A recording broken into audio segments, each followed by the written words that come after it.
evening and welcome to Vedantu Daily Sessions. As you know, these daily sessions are brought by Vedantu to give you idea about the most important topics and to give you the lectures about the same. And we have completed the daily sessions of class 9 PSC chapter number 1 already, and we are in chapter number 2.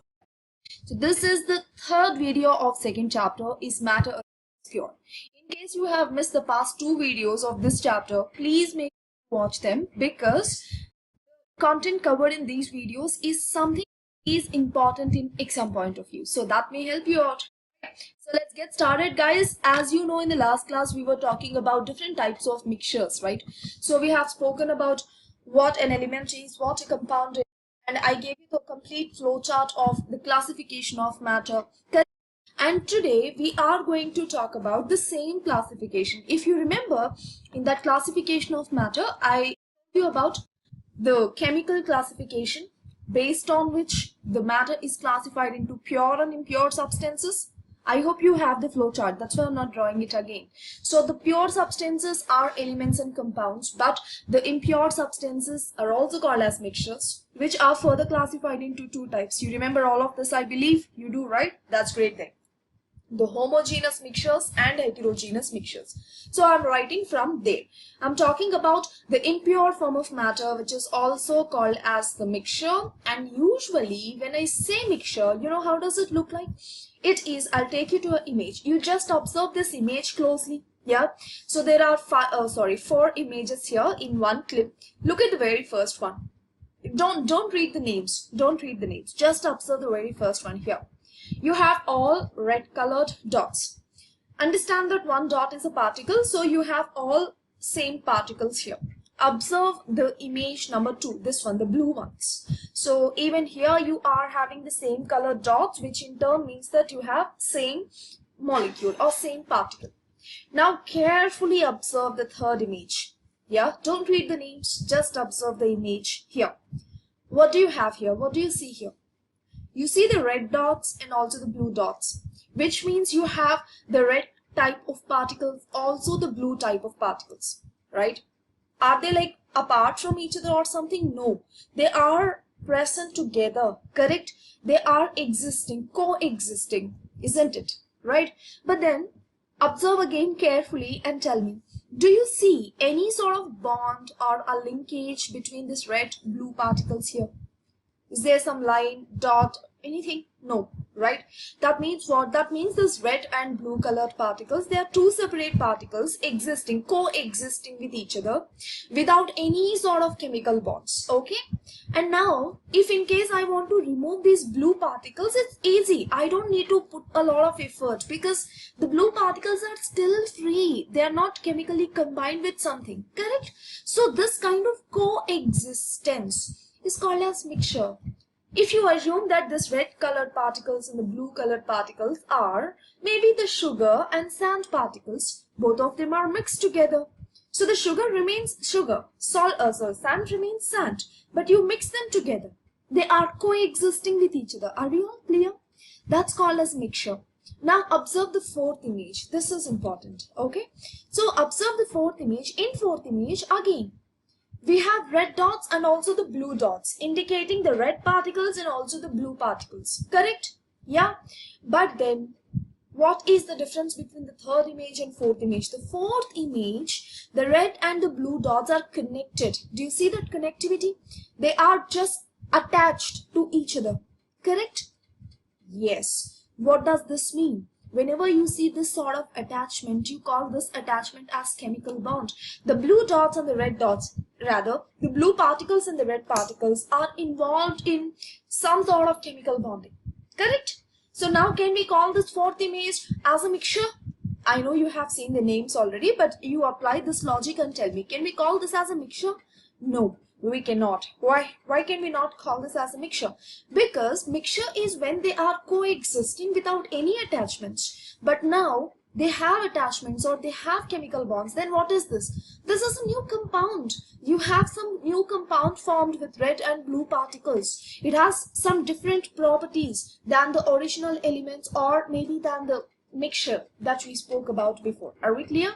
So this particular snapshot represents how an element looks like, how a mixture looks like, and how a compound looks like. So here element, the particles of same type. The particles of same type constitute an element. Element is a pure substance. That's what we learned in the last video. Correct? Now, when you mix two or more than two elements or molecules together, if there is no linkage or no bonding amongst themselves, you call it as a mixture. Mixture is a combination of two or more than two types of molecules which are not involved in any sort of chemical bonding, but they coexist. Okay? And it is easy to separate them because you don't have some attachments to break and separate. It's pretty easy. They are just coexisting. They don't bother about their adjacent neighbors. They just coexist. So it's easy to separate the components of a mixture. Finally, the image represents compound. Compound is something where you have the forces of attractions between molecules of same type or dissimilar type. Okay? Are we clear about these four terms? So now in this class we are going to talk about mixtures. I hope now you have clear picture of a mixture. We are talking about this. Mixture is what? Two or more than two types of substances coexisting with each other. That's what is called as mixture. Coexisting. Okay. So these mixtures are usually regarded as impure substances. What are they? They are impure substances. Okay. Now, these mixtures are classified further. You already know the names. I gave you the flowchart in the last class itself. The full classification of matter. You have it with you, right? Please make sure you know it. Okay? Not having it with you, but you have it in your head. Done? So, there are two types of mixtures. Can you tell me what are those two types? Can you name them?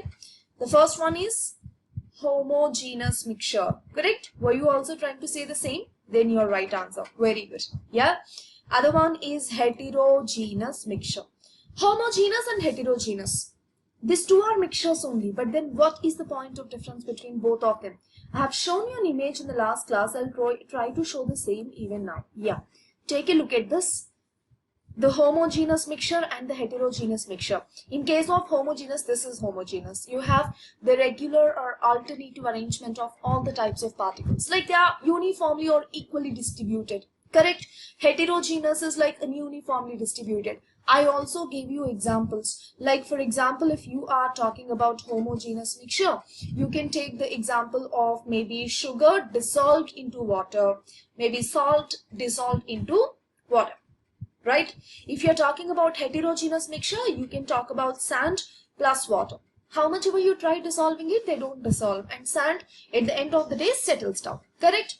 And now homogeneous mixtures are fine, but these heterogeneous mixtures are further classified into two types. Do you remember the classifications? Yeah? What is this classified further into? One is colloid. See, most of you have not revised and come correct. Whenever you are attending a session, this is nothing but a session, right? Yeah, rather than saying it as a YouTube video, this is a class, a mini class. So before you come to these mini classes, please make sure you revise the previous mini classes so that you are learning something. You're just not watching and going away, but you are registering some knowledge into your head, which gives you worth to your time. Correct? So one is colloids. By the way, those who are revising already and coming, I really appreciate your efforts. Keep it up. Yeah? Colloids. And the other one is what? Suspension. By the way, homogeneous mixtures are also called as solutions. Okay?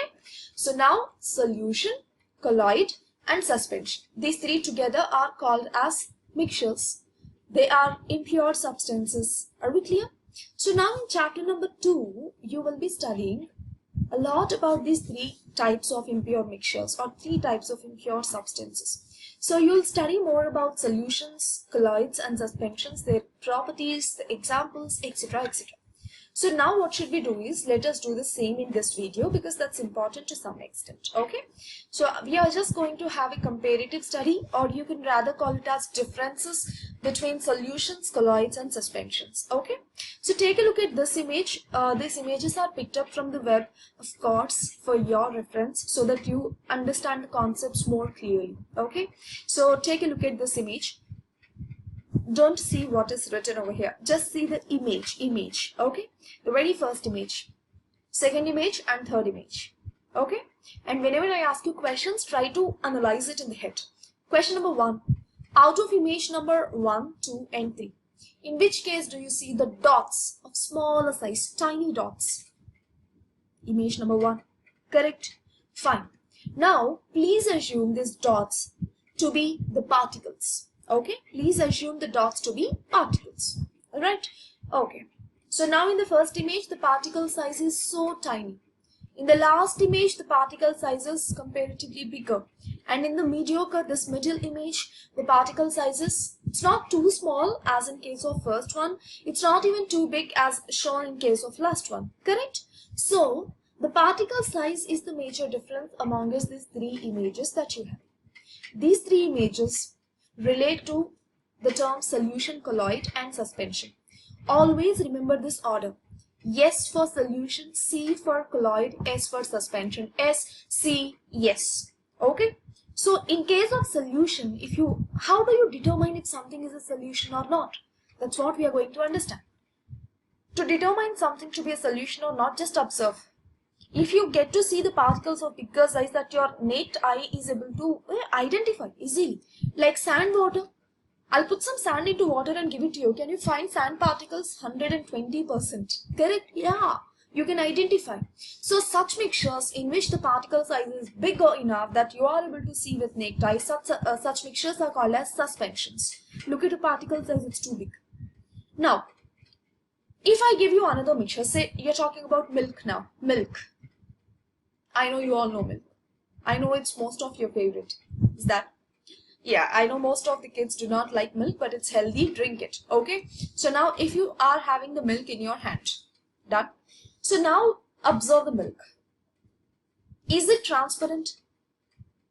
Are you asking me what's meant by transparent? Are transparent wo hota hai that if you watch through it, you should be able to see the other side. Can you see the other side through milk? Never. It's not possible. Try it if you want. Next time when your mom asks you to drink milk, just observe. It's what? Opaque. It's not even translucent. But then, can you find the particles of milk floating like the sand particles were identified with the naked eye? Can you find the particles of milk? No, it's not possible. I haven't ever found. If you can find, you click image and put it in the comment section or something. It's impossible. With naked eye, we can't see the particles of milk. So, what is it? It's called as colloid. Why?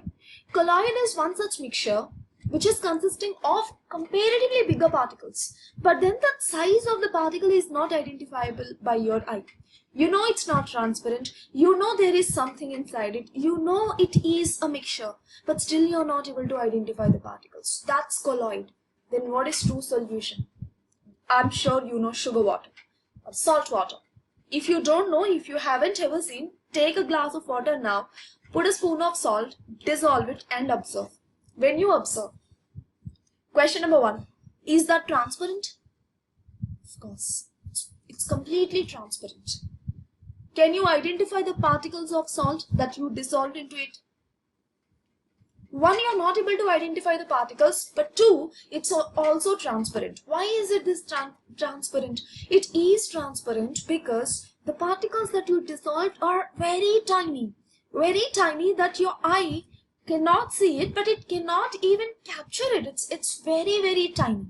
That's why it doesn't make any difference existing in water. So such mixtures are called as solutions. What is the major point of difference between solution, colloid and suspension? The particle size. The particle you are mixing up, its size is the point of difference. If the particle size is very, very, very, very small, that makes the solution transparent. You call it as solution. Rather, true solution. If the particle size is very big that you are able to face watch it, that mixture is called as suspension. Suspension. Okay?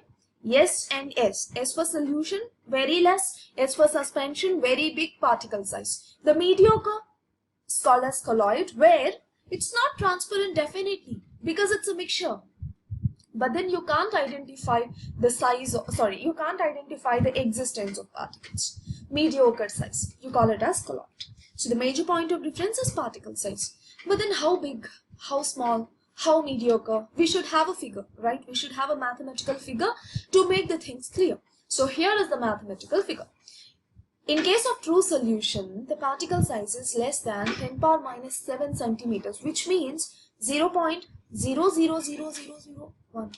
Like after point, you have 7 digits. It's too tiny, isn't it? Centimeter itself is so much. Like you are talking about 10 power minus 7 centimeters, which is very less. That's why our eye does not have power to watch it. The second one, colloid. Particle size ranges between 10 power minus 7 and minus 5. These numbers are important. You should learn them. They will be asked in the exam. Okay. Now, the third one, suspension. Anything greater than 10 power minus 5 centimeters is suspension. Okay, but when you look at NCERT, I guess in NCERT they talk in other units. Maybe they must have given it in terms of meters or the particle size, meters, or sometimes picometers, sometimes angstroms. The units vary, the figures also vary. I hope you all know the units can be interconverted, correct? Yeah. So this is the major point of difference, and this is how we talk about the solutions, colloids, and suspensions. Now what do I do is I'll give you more examples of solutions, colloids, and suspensions, and more properties. Okay, so what shall we do now is let us start writing the examples of true solution. Sugar water and salt water I already have mentioned. Okay, and they're not too chemical, right? They are just general examples. I'll give you chemical examples now. Make a note of it. CuSO4 is a salt which has blue color. It's a blue crystalline salt. When you mix it with water, this leads to formation of a transparent solution. You'll get a blue solution. So this blue solution is an example of true solution. Remember this copper sulfate. Copper sulfate is more frequently used example in the real life. Yeah, in chemistry life, not the real life. Okay. So now more examples of colloids. You know what? There are so many types of colloids. I'll give you some common examples that you must have heard or you must have used. How many of you know this particular shaving gel? You know it, right? The face creams, maybe Fair and Lovely or whatever. Have you observed the texture of these gels and the creams? Yeah. Do you think they are mixtures? They are mixtures. You must have seen those advertisements, especially the advertisements of face creams. They say that that has vitamin E, that has maybe the milk components and the essence, fragrance, etc., etc. Correct? They are mixtures and they are colloids. Face creams that we use are colloids. Milk anyways is given as an example. Moreover, otherwise also the shaving gel is an example of colloid. Similarly, there are so many colloids that we use in real life. I'll tell you the more examples when we discuss the properties of colloids. Okay. Now, suspensions. What are a few more examples of suspensions? Suspensions, one example, sand water I told you, but otherwise also maybe the mud water is an example of suspension. If you add pebbles to water, that stands as an example of suspension. You know what? These suspensions are something which is unstable. You will clearly be able to see the particles being settled down after a while. Yeah. So this is about the classification of matter, the definitions, and I'm talking about what we have done so far in the past 3 videos. Okay. So we discussed classification of matter, we discussed about pure and impure substances, and we discussed about the definitions, the difference between the solution, colloids, and suspensions with the help of examples. The next video will be continuation of the same topic. We are not yet done with this. In the next video, we are going to discuss more about these suspensions and all of that. I'll show you an image. We are going to discuss this table in the next video. Okay. So wherein we have the properties of solutions, colloids, and suspensions, and more about it. As told before, this topic is important. Of course, I'm covering only the important topics because we hardly have some 5 videos to be made for every chapter. अब 5 videos में तो सारा chapter cover नहीं होता, तो I'm covering all the important ones. Okay, so I hope you are understanding. I hope you're getting benefited out of these videos. But do let me know if you have something that you want to learn. If there is a topic which do you think is more important, more complicated, do let me know. I'll read your comments and thereby I'll help you out. Done? So guys, until then, bye-bye.